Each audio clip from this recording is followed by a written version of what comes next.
অৰুণোদয় আঁচনি আমি ৩ আগষ্টৰ পৰা বিতৰণ কৰা কথা আছিল, ইয়াক এতিয়া আমি ১ আগষ্টৰ পৰা দিম।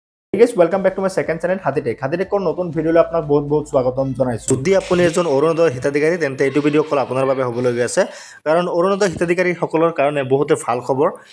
প্ৰতিজন অৰুণোদয়ৰ হিতাধিকাৰীয়ে কিন্তু লাভ কৰিব ১ আগষ্টৰ পৰা আপোনালোকৰ বেংক একাউণ্টত টকা লাভ কৰিব। আৰু আগতে যি ধৰণে টকা পাই আছিলে তেওঁলোকে কিন্তু সেই একেধৰণে টকাবিলাক পাই থাকিব। ১২৫০ টকাকৈ প্ৰতিমাহে আপোনালোকৰ বেংক একাউণ্টত সোমাই থাকিব। ৩,০০০, ২,০০০, ৫,০০০ টকা দিয়াৰ কথা আছিলে, যি আছিলে এইবোৰ কোনো মানে ভিত্তিহীন কথা, এইবোৰ কোনো ভিত্তি নাই। যিহেতু দিব খুজিছিলে কিন্তু এতিয়াও নিদিয়ে। ১২৫০ টকা কিন্তু আপোনালোকৰ বেংক একাউণ্টত লাভ কৰিব।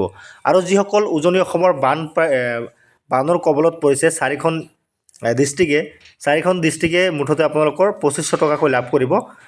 চৰাইদেউ, যোৰহাট, গোলাঘাট আৰু শিৱসাগৰ, এই চাৰিটা ডিষ্ট্ৰিক্টে কিন্তু আপোনালোকৰ ২,৫০০ টকাকৈ আপোনালোকৰ বেংক একাউণ্টত অৰুণোদয়ৰ পইচাটো লাভ কৰিব।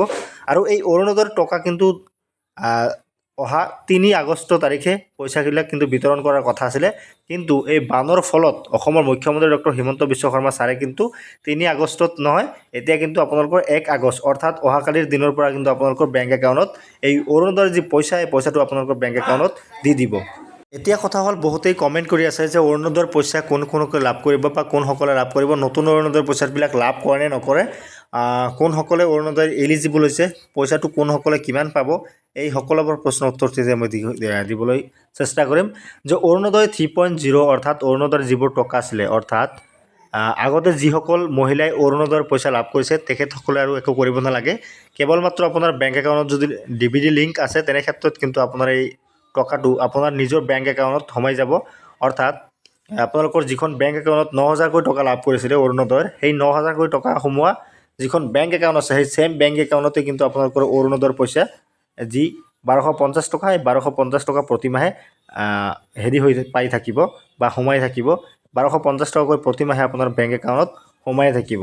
আৰু যোনসকলে ইতিমধ্যে ডক্টৰ হিমন্ত বিশ্ব শৰ্মা ছাৰে কিন্তু কৈছিলে যে এটা ক্লিনিং কৰি থাকিব, মানে কোনোবাই যদি মৰিছে, কোনোবাই চৰকাৰী চাকৰি পাইছে, তেখেতসকলে কিন্তু এই অৰুণোদয় যি টকা, এই টকাটো লাভ নকৰে। ডক্টৰ হিমন্ত বিশ্ব শৰ্মা ছাৰে কোৱা কথাখিনি আমাৰ হাতত আছে। আপোনালোকে যদি শুনিব বিচাৰে, মই ভিডিঅ'ৰ লাষ্টত লগাই দিম, আপোনালোকে শুনিব পাৰিব কি কৈছে ডক্টৰ হিমন্ত বিশ্ব শৰ্মা ছাৰে। মই ভিডিঅ'ৰ শেষত মই সেই ভিডিঅ'টো প্লে কৰি দিম, আপোনালোকে চাই ল'ব। এতিয়া কথা হ'ল, বহুতেই ভিডিঅ' বনাই কৈ আছিলে যে অৰুণোদয়ৰ টকা ৩,০০০কৈ লাভ কৰিব, অৰুণোদয়ৰ পইচা 2 মাহ 3 মাহৰ পইচা একেবাৰে ৬,০০০ টকা লাভ কৰিব, একেবাৰে ৯,০০০ টকা লাভ কৰিব।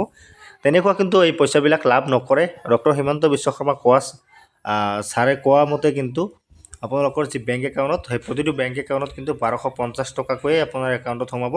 কেৱল মাত্ৰ উজনি অসমৰ 4খন ডিষ্ট্ৰিক্ট অৰ্থাৎ যোৰহাট, গোলাঘাট, চৰাইদেউ আৰু শিৱসাগৰ, এই 4খন ডিষ্ট্ৰিক্টৰ বাদে বাকী যিমানখিনি ডিষ্ট্ৰিক্ট আছে, গোটেইখিনি ডিষ্ট্ৰিক্টৰ মহিলাই কিন্তু ১২৫০ টকা পাব। আৰু এই 4খন ডিষ্ট্ৰিক্টৰ মানুহে কিন্তু ২,৫০০ টকাকৈ লাভ কৰিব।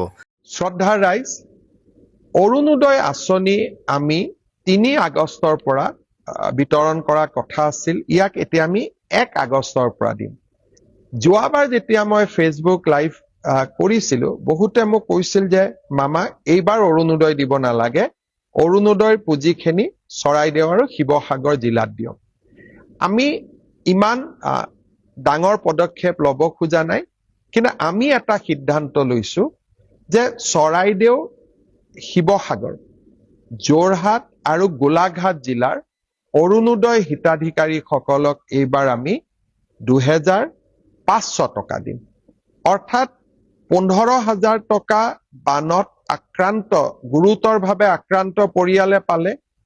অতিৰিক্ত কৰি ১ আগষ্টৰ দিনা বানত আক্ৰান্ত হওক বা নহওক, কাৰণ প্ৰভাৱটো সকলোৰে হৈছে, কোনোবা প্ৰত্যক্ষ কোনোবা পৰোক্ষ, শিৱসাগৰ, যোৰহাট, চৰাইদেউ আৰু গোলাঘাট জিলাৰ প্ৰতিটো পৰিয়ালক আমি অৰুণোদয় ২,৫০০ টকাকৈ আগবঢ়াম।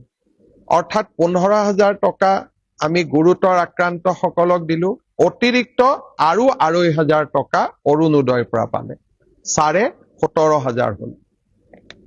ইয়াৰ বাবে বাকী জিলাৰ অৰুণোদয় হিতাধিকাৰীসকলক অকণমান টকা এইবাৰ আমি কম কৰি দিম। মোৰ বিশ্বাস কোনেও তাৰ বাবে আমাক বেয়া নাপাব।